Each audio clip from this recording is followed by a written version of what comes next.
I cannot wait to call this game on NFL Network, NFL Plus as well, if you want to stream it. It is, quite simply, one of the games of the year. The Miami Dolphins and the Kansas City Chiefs, both of them 6-2 coming into this football game, and it is awesome, with the exception of Nick Bolton, handful of other players on the Miami Dolphins not going to be there, but Tua is healthy. Mahomes will hopefully be done with the flu. Kelsey, healthy. You've got Tyreek Hill, Waddle, healthy. Let's go. And joining us, Taylor Swift might be in the building or whatever. Yeah, okay, yeah. she's healthy. She's questionable for the game. Who knows?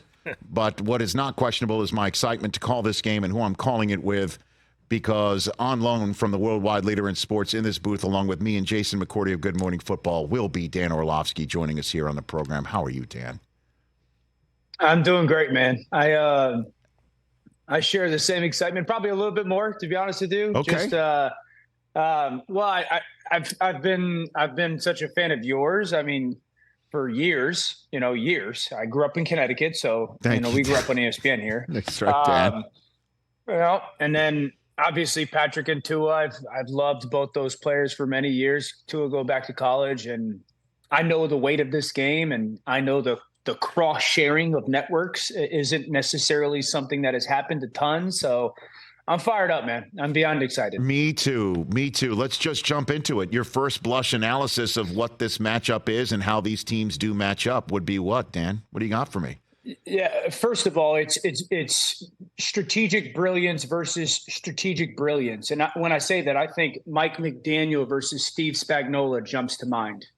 Steve Spagnuolo is who's the defensive coordinator for the Chiefs, one of the best big game defensive coordinators we've had in the NFL in the last 10 or 15 years, if we're being honest. And, the Chiefs look differently this year because they're being led by their defense. It's one of the best defenses in football. And it'll be interesting because they've really built it on playing a ton of man coverage. Their young secondary is really good. They try to beat you up at the line of scrimmage, and they try to get some of their pass rushers going, and it's working. And then you're going to Miami, and Mike McDaniel, who has revolutionized a little bit in NFL football with the speed motions and snapping the ball with some of the motions that go inside out, and the way that he attacks. It's funny because I don't think the Dolphins run these. They don't have 1,000 plays. What the Dolphins do is they take these plays that are really good at, and there's 6 or 8 or 10 of them, and they just present them in tens and tens of different ways, hundreds of different ways. And so you got this wildly creative coach who's perfect for the quarterback and the speed they have in offense. And they've absolutely gutted man coverage this year. And then we have this wildly creative defensive mind, and they've been unbelievable playing man coverage this year. And it's like, okay, who's the curveball? Who throws the curveball? Who wins out? Who kind of is the step ahead? That's the first one for me. It's like, man, this is going to be awesome. The strength against strength, huh? Like on that. Yeah. And then how about the Chiefs offense against the Dolphins defense? Jalen Ramsey comes back and picks one off. You got Xavier Howard, coming back from an injury himself. You've got this Chiefs offense coming off of, let's be honest, maybe Mahomes' worst game in a very long time, certainly in division on the road. That's never happened to him. So what's your first blush analysis on that front, Dan? Yeah, the Chiefs offense, I have about as little concern as I've ever had about their offense. I think so. Just when it comes to Sunday, they have a game every year like this. They just do. Yep. And I overreacted to it 2 years ago, the Tennessee game. If you remember 2 years ago, they played on the road at Tennessee. They played like junk. Patrick was terrible.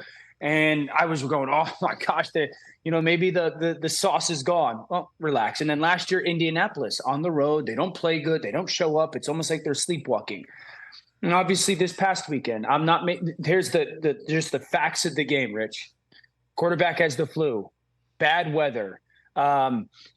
There's drops in the game. And second time they've played that team in 3 weeks. Okay. So those are the facts of the game. Mm-hmm. I think if you were to ask me, because everyone's like, Kansas City needs to go to get another receiver, this and that. I no longer feel that way. Beginning of the season, I was like, who's going to be that number 2 wideout behind MVS? I still think Rashee Rice has done a nice job. Mecole Hardman's going to be fine. I think Justin Watson's a really important person for their pass game. I have 2 things for their offense that I sit there and I go, it'll be shown this weekend a little bit, or at least they're going to have to answer some questions. And I don't want to call it concerns, but has my attention. The tackle is an issue. The tackles are an issue. Right tackle Taylor and the left tackle, the penalties, they're not playing nearly as well as like an Orlando Brown for them did there. And I said this on NFL Live the other day, Rich. The one name that we have not said enough about this year with Kansas City is Isaiah Pacheco. Yep. We just haven't said his name enough. They are not running the football nearly as efficiently as they were last year. That was the thing that they did last year that helped them overcome the loss of Tyreek. They haven't done that this year. So I want to see if they can do it against Miami, whose run defense has been better the past 2 weeks. And then Jalen coming back, you mentioned the pick. He actually had a forced fumble as well. Vic Fangio and, how he's going to handle this defense that, he's had some good moments versus Patrick and bad. Wilkins is playing great. Phillips is playing great. So that'll be another really good matchup. Very fired up. I am so pumped for this, Dan. It is going to be great. The atmosphere in Frankfurt, Germany, the Germans really know this game and they love this game, and the international atmosphere is going to be lit. I can't wait to get in the booth with you and Jason McCourty, Dan Orlovsky here on the Rich Eisen Show. Let's talk about the Raiders. What is wrong there? What is up with them, Dan? Yeah. Last year it was the defense. The defense did not play well. Can't say that this year. That defense has actually been a solid unit. The offense is the problem this year. And we could sit here and point to the quarterbacks and, because of some of the injuries and whatnot. I get like super intrigued by Josh McDaniels because I was such a massive fan of his in New England. I thought like the matchups that he would create and the formations he would get in and out of. And there was just this really cool, it almost felt like steps ahead of defenses. And I watched them play now. I'm like, you guys feel steps behind on defenses. They're one of the teams in the NFL that right now get into 21 personnel. We're going to talk about this a ton with Miami, 21, 2 backs and 1 tight end. And they don't use it to create matchups. They get into 21 personnel to do like old school run game stuff. If that's your identity right now, like that's an identity of theirs. It's not a change up. It's not a curveball. It's kind of who they are. I go like, I feel like I'm watching 1995 ball too much with them. And I'm not saying I'm like the smartest person. I can find ways to get Davante Adams the football. I 100% can find ways to get him the football. I watch these teams every week do it with other receivers. I'm watching the Cowboys do it with CeeDee Lamb. I watched the other day Cincinnati do it with Jamar Chase. I watch the New Orleans Saints do it with Michael Thomas, and I'm sitting there going, we can't get Davante the ball. And it's crazy to think that player is being wasted with the Raiders right now, completely wasted. And there's no light at the end of the tunnel for it. There's no like, hey, we're going to have the first pick, so we'll get Caleb Williams or Drake May. That's not, there's no light at the end of the tunnel. So I find it, I know Shefty has said, and I'm sure other insiders have said, like they're adamant they're not trading him. It makes no sense to me. Why not? It hasn't worked. Whatever the reason is, it hasn't, and you might as well try to recoup some of the value. Well, but it's not the quarterback, because again, Derek Carr, did have those 2 picks in Pittsburgh that was the final nail in the coffin on that Christmas Eve night game that we had on NFL Network as well. But and that's what Adams has got to be like. Okay, so Carr couldn't work here, but this is what the other option is right now. So you put it on the scheme and the play caller right now, Dan, if you have to put it anywhere? I can't. I mean, coming off of last night, obviously, there's 2 150-yard touchdowns that are just blatantly missed by Jimmy. You know, so like I can't sit here and say it's all of Josh McDaniels. But the body of work over this year certainly has to be a little bit attributed to it, a little bit.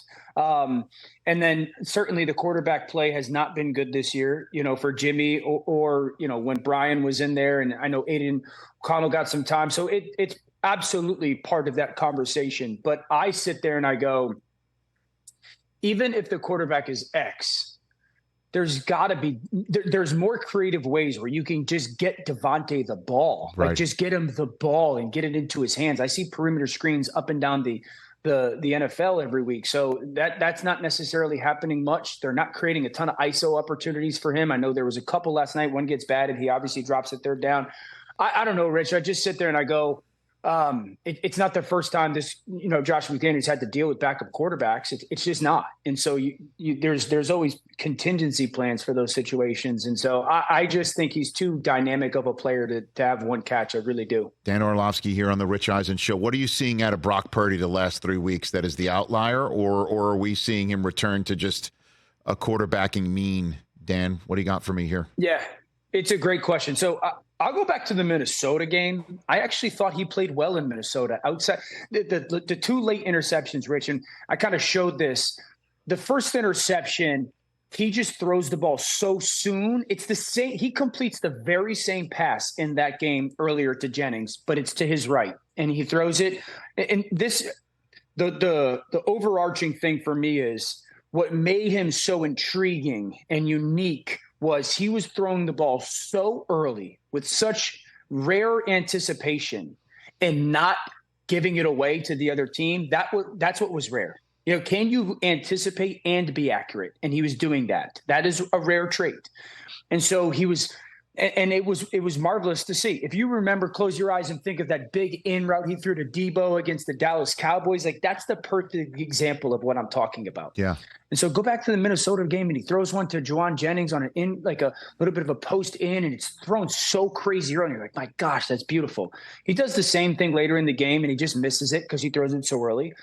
I think the thing with him is this: the concerning thing that for Kyle Shanahan has to be that over the last 3 weeks, there's been too many passes that have been touched by the defense, whether they've all been intercepted or some have been tipped away. Like Logan Wilson dropped one the other day on almost the same one he caught the other day. So in the Pratt interception, I think that's more of a great play by Pratt than it is oh my gosh, Brock Purdy stinks. So they've got to kind of see some of the anticipation stuff that's happening and kind of why defenders, are doing a little bit. This is kind of what happened to Tua a little bit against Buffalo and Philly is defenders are kind of early in the down, just getting to their landmarks. They're not necessarily paying attention to where he's looking. They're not paying attention to some of the underneath stuff. If the landmark tells you in cover 3 or cover 2 to get to a certain location, no matter what the quarterback is doing, get to your landmark early in the down and then drive on his eyes late in the down. And I think that's happening a little bit. I also think Lou Anarumo was unbelievable game plan wise against Kyle, and I love Kyle, but Lou Anarumo, outcoached in that game. So there's a medium point between, kind of what we've seen out of Brock and kind of probably who he was in the first 10 or 12 games. Yeah, I know 4, 6, and 2 teams in the AFC, Dan, and we're calling a game featuring 2 of them in Germany on Sunday, and it feels like the Bengals have finally arrived on the scene, though, raising their hands, saying, "Don't forget about us, 6 and 2 teams." Like, that's the guy that we saw last 2 years in Burrow, and that's the defense. That's everything, right? Like, there it was in San Francisco. And that's the scary. That's the scary. If you're the AFC, you're going, "Oh my gosh, they got out of it," because the injury happens, and start of the season, and everyone's like, "Oh, the Bengals are done," and you sit there and go, like, I called their Monday Night Football game against the Rams, Rich, and I was like, dude, they just have to find a way to get to their bye week 3-3 and get him healthy. I don't care what it looks like. I just find a way. And I think about the game against Seattle 2 weeks ago and the red zone stop that the defense makes, and they get to 3-3, and you saw a couple plays. You're like, all right, he doesn't look that hurt anymore. And you're like, he gets to the bye and just going, watch out, because you knew this is the best offensive line he's had in Cincinnati. Orlando Brown's been awesome. Okay, so like best offensive line he's had.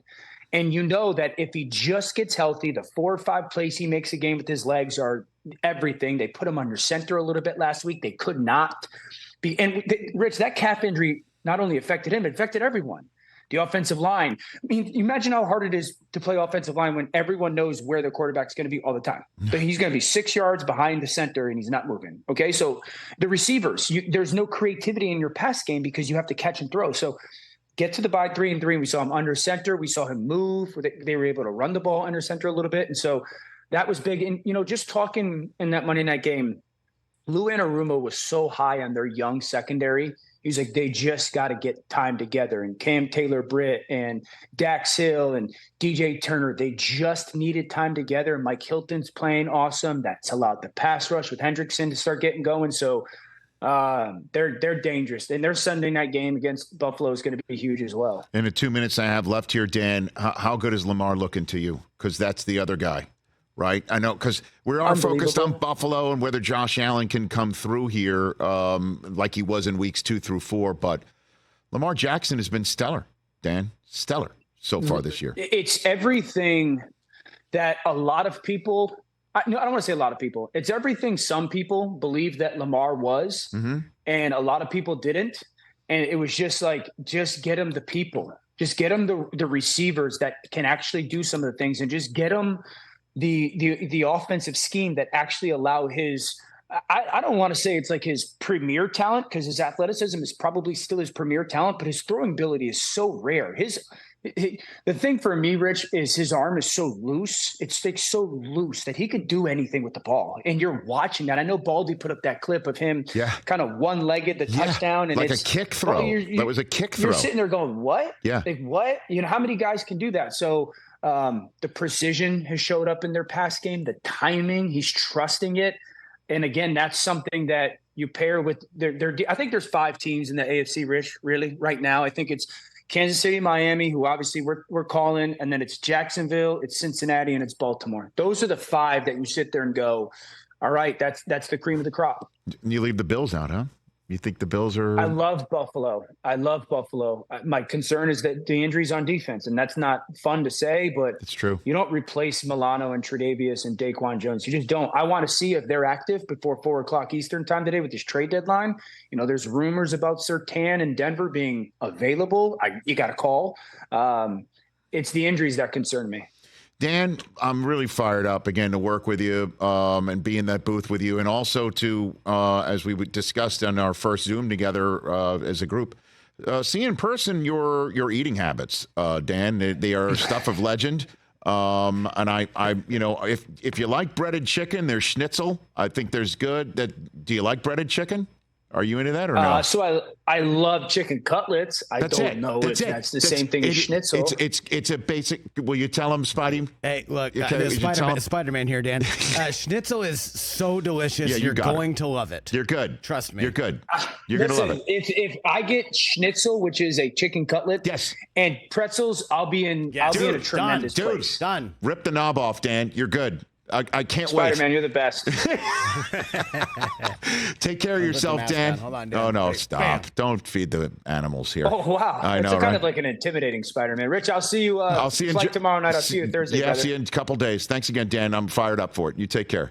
Yes, sir, bud. Yeah, the man himself, Dan Orlovsky, right here on the Rich Eisen Show. It'll be him and Jason McCourty to my right on NFL Network on Sunday in the booth in Germany. Catch the Rich Eisen Show every single day on the Roku channel, 12 to 3 Eastern, for free.